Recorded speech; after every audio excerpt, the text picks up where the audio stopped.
Sejam todos bem-vindos para mais essa reflexão. E o tema proposto hoje, o tema que eu trago é o guia espiritual ajuda à distância. O nosso guia espiritual, o nosso mentor espiritual, o nosso anjo de guarda, são seres superiores, são seres muito mais evoluídos do que nós. Muitas vezes nós achamos que sabemos muito, mas nós somos intuídos por eles. Nós precisamos aprender a ouvir esses seres, a interpretar o que esses seres estão dizendo. Porque muitas vezes, alguma decisão que nós precisamos tomar, algum problema que nós encontramos, às vezes assim, problemas de doença, problemas emocionais, problemas financeiros, que todos nós temos, né? E nós não sabemos como agir, como reagir, como solucionar esses problemas. E o que nós podemos fazer? Em que esses seres podem nos ajudar? Na verdade, em tudo.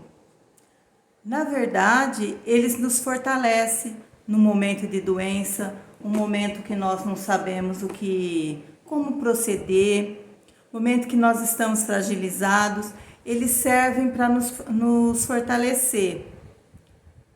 Quando nós temos problemas financeiros, eles mostram o melhor caminho a tomar, que rumo nós podemos tomar, qual a decisão mais acertada. Nos problemas emocionais também, eles vêm, eles fazem com que a gente volte à razão. Porque quando nós estamos com problemas emocionais, nós estamos fora da nossa razão. E eles nos ajudam, eles nos esclarecem, nós podemos voltar à razão e nós podemos saber exatamente o que nós devemos fazer nesse momento. Em todos os casos, nós podemos sentir a presença desses nossos irmãos, nós podemos ouvir o nosso cérebro, os conselhos deles, porque na verdade eles nos aconselham permanentemente. Nós é que às vezes não damos importância para essa ajuda ou não sabemos interpretar esses conselhos que nós recebemos. Outras vezes é o nosso orgulho que nos atrapalha, a nossa vaidade, porque quando nós descobrimos um caminho ali que dá certo, um caminho certeiro, nós achamos que nós tivemos essa ideia, que essa ideia aí foi nossa, através da nossa inteligência pessoal, né? E na maioria das vezes, o que nós recebemos foi essa ajuda, foi essa mostra de como nós devemos fazer. E isso é por uma intuição. Tem gente que até ouve os conselhos. Muita gente fala, nossa, eu ouvi aqui ouvi alguém dizendo que era para eu agir dessa ou daquela forma. Muita gente diz que dormiu com algum problema para solucionar, uma indecisão, e quando acordou tinha uma resposta pronta, tinha uma solução para o problema. Muitos de nós somos assim. E muitos de nós também estamos ali no meio de um problema sério, um problema grave, e de repente dá aquele clique, vamos chamar de clique, né? Aquele clique assim na gente e a gente entende exatamente o que nós temos que fazer. A solução vem como num passe de mágica. E realmente é assim, as soluções são rápidas para vir. Basta que nós prestemos bastante atenção, basta que nós possamos entender esses seres, porque eles sabem muito mais do que nós, são muito mais evoluídos. E muitas vezes, o que nos falta para entender isso? Nos falta perder esse orgulho, deixar de ser orgulhoso. Nos falta nos livrar, nos despir da vaidade que nós temos. Todos nós temos orgulho, vaidade. Às vezes, nós temos orgulho por ter feito alguma coisa, até ensinado alguma coisa, né? E nós temos aquela vaidade que nós devemos nos livrar dela. E orgulho e vaidade é falta de caridade conosco. Falta de caridade conosco, falta de caridade com o próximo, falta de caridade para o amor a Deus. Nós, às vezes, esquecemos de Deus. Nós só lembramos de Deus quando nós realmente estamos precisando, estamos no sufoco, um parente internado, passando muito mal, a falta do dinheiro, os problemas dentro de casa, aí nós lembramos de Deus e pedimos a ajuda dele. E nós agradecemos, nós lembramos de agradecer? Cadê aquela caridade conosco? Cadê aquela humildade para podermos agradecer esses seres que estão sempre do nosso lado? Agradecer por eles estarem intermediando essa nossa situação e nos mostrando o caminho. E nós precisamos ter isso daí, a caridade com o próximo, por exemplo. Será que é só dar coisas materiais? Claro que não, né? Nós estamos assim, a gente sempre ouve isso, né? Por que a gente sempre ouve isso? Porque isso está em todos os capítulos do Evangelho segundo o Espiritismo. E quando a gente vem aqui fazer uma reflexão sobre alguma coisa, a gente sempre está estudando o Evangelho. Quem que pode fazer isso? Todo mundo, qualquer um de nós, qualquer um que está me ouvindo aí, pode estudar o Evangelho, estudar os capítulos. No caso de hoje, eu fiz algumas leituras, né? Todas elas por sugestão do Espiritismo, da Aliança, né? Mas qualquer um, eu li o capítulo do Evangelho, que foi o capítulo 17, que tem como título, por sinal, Sede Perfeitos. E é essa que deve ser a nossa busca, para ser perfeito. E para ser perfeito, nós vamos caminhar um passinho de cada vez e nós vamos trabalhar nisso. E primeira coisa que nós temos que trabalhar, que é a caridade, a humildade, o amor ao próximo. Muitas vezes há pessoas assim, muitos de nós, na verdade, né, que nos sentimos muito frágeis, porque nós somos sempre subordinados aos outros, às vezes subordinados a pessoas muito arrogantes, né? E pessoas que acham que é melhor do que todo mundo, pessoas que acham que ter dinheiro e ter poder faz com que ele tenha direito à arrogância, a dominar, a humilhar as pessoas. E nós, às vezes, nos sentimos frágeis quando somos subordinados e nos sentimos assim, às vezes, com essa fragilidade, nós não temos força para lutar e para entender aquele ser, aquela outra pessoa que tem que assume esses poderes, né? Essas coisas, e nós não lutamos e nós sentimos raiva. Nós sentimos raiva da pessoa e pode reparar que nós sentimos raiva de nós mesmos. Por que nós sentimos raiva da pessoa? Porque nós não nos sentimos em condições de lutar por isso, lutar contra essa pessoa, que é o que nós gostaríamos de fazer. Mas se a gente prestar bastante atenção, a gente sente raiva de nós mesmos. Sente raiva porque nós não conseguimos fazer isso. Nós nos sentimos muito inferiores ao outro. E essas pessoas que tem assim, que se sente superior porque tem dinheiro, muitas vezes ela nem lutou por esse dinheiro, ela recebeu esse dinheiro de mão beijada, né? Alguém que deu, um familiar, uma pessoa assim, deu esse dinheiro para ela. E muitas vezes ela trabalhou muito, se sacrificou muito para conquistar isso. E ela pensa, muitas vezes, todos nós estamos nessa posição que estaríamos nessa posição de ter dinheiro, de ter poder, nós nos sentimos superior ao outro. E será que nós já paramos para pensar que às vezes aquela pessoa que o funcionário que tem o menor salário, porque ele estudou menos, porque ele se dedicou menos no trabalho, esse trabalho material para receber o seu salário, ele ganha menos que os outros. Mas será que espiritualmente ele é inferior ao outro? Será que esse funcionário, essa pessoa que é o subordinado, por ele ter menos dinheiro, por ele ter uma casa humilde, uma família humilde, e é claro que ele tem os mesmos problemas que o outro. Todos nós temos os mesmos problemas.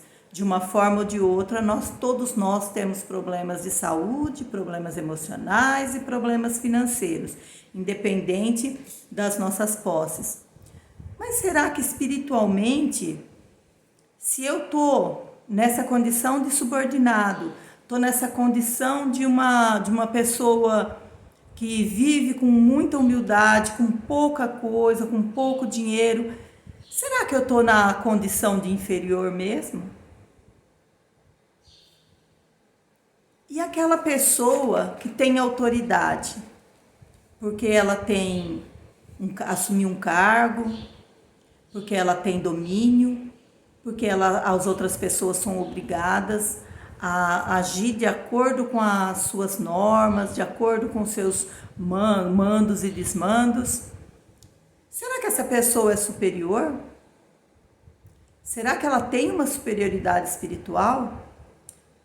Se eu estou nesse caso, se eu tenho dinheiro, se eu tenho autoridade, isso me dá o direito de pisar no outro, de ter arrogância, de exigir que os outros façam o que eu quero? Porque muitas vezes essas pessoas que têm essa autoridade, que recebem isso por qualquer motivo, porque ele é um dono de uma empresa, porque ele assumiu um cargo de chefia, ou porque ele é um político, ele acha que pode mandar, desmandar, ele acha que as pessoas têm que seguir tudo que ele quer. E será que ele não é responsável pelas atitudes que os outros tomam? Ele pode mandar, ele pode exigir, e as pessoas podem cumprir ou não. Mas as pessoas muitas vezes cumprem porque não tem outra saída. É claro que elas vão responder por isso. Mas e quem mandou? E essa autoridade? Também não responde por isso? Com toda certeza ela vai responder por isso também. Porque ela não tem apenas subordinados, pessoas comuns sob a responsabilidade dela.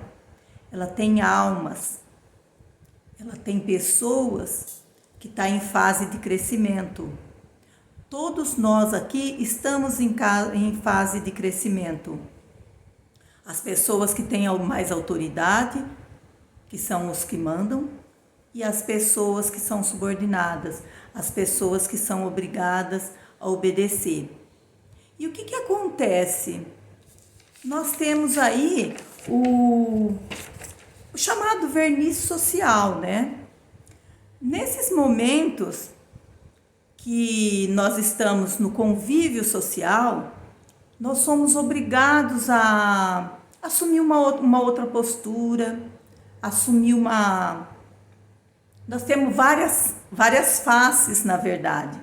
E isso, não que isso não seja necessário, que nós temos que agir. Se nós estamos num determinado local, nós temos um tipo de atitude, em outros locais outro tipo de atitude, mas eu falo aqui aquele verniz social que nós somos obrigados a agir no local de trabalho, onde nós estamos normalmente, onde nós recebemos ordens ou onde nós comandamos, nós agimos diferente, agimos de outra forma. Como que nós somos? Nós somos aquela pessoa que, da forma que nós agimos dentro das nossas casas, com os nossos pais, com os nossos filhos, com os nossos familiares. E como nós estamos agindo aí? Será que nós estamos recebendo ali a intuição dos nossos mentores e estamos trabalhando de acordo com essa intuição? Porque o fato de sermos assim mais ou menos brutos em determinados lugares, não quer dizer que nós não temos que melhorar. Nós temos que melhorar e descobrir sempre onde que nós estamos errando, por que nós estamos tendo determinadas atitudes e ir se reformando mesmo, né? Nós vamos nos formando e nos reformando. Então, esse verniz social aí, muitas vezes, quando nós fazemos as coisas de uma forma assim, tratamos bem as pessoas, somos educados, somos mais finos, mais calmos em outros lugares, nós temos que repensar. Eu precisava mesmo ser tão assim, conivente com as outras pessoas nos outros lugares, ou eu podia, de uma forma educada, dizer o que eu penso, dizer como é, como deveria ser. E em casa? Eu preciso mesmo chegar em casa e descarregar tudo que eu passei durante o dia nos meus familiares? Por que lá em casa eu não tento agir da mesma forma?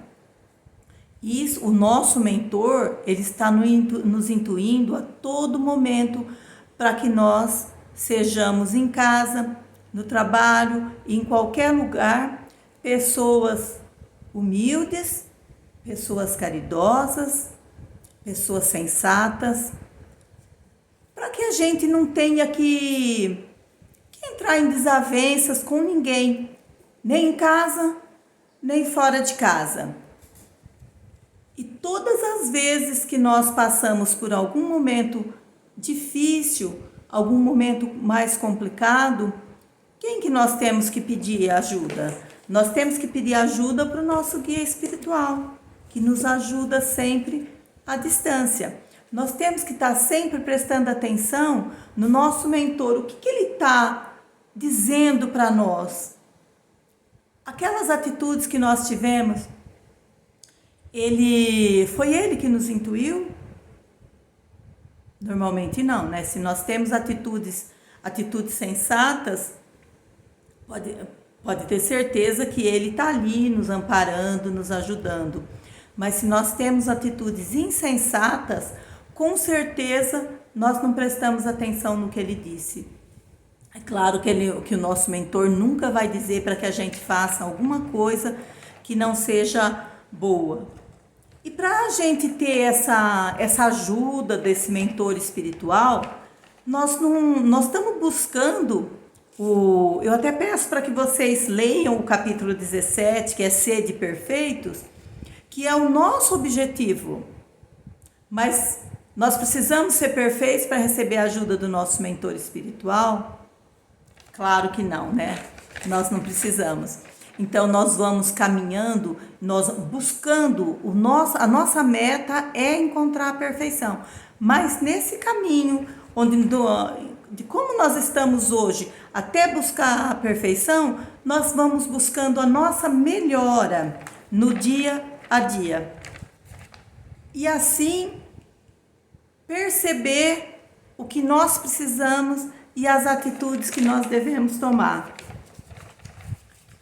para que nós possamos viver em paz, não só conosco, mas com os nossos familiares, com todas as pessoas que nós convivemos, e em paz em todos os ambientes que nós, porventura, podemos ir. Então eu quero, assim, além dessa pequena reflexão, eu gostaria de pedir para que todos que me ouvissem, que estivessem me ouvindo hoje, ouvindo todos os nossos companheiros que fazem essas pequenas palestras, né? Para que nós possamos no dia a dia fazer oração por nós, pelos nossos familiares, por todas as pessoas que nós convivemos e pela paz mundial. E que Jesus esteja nos nossos corações, hoje e sempre. Que assim seja.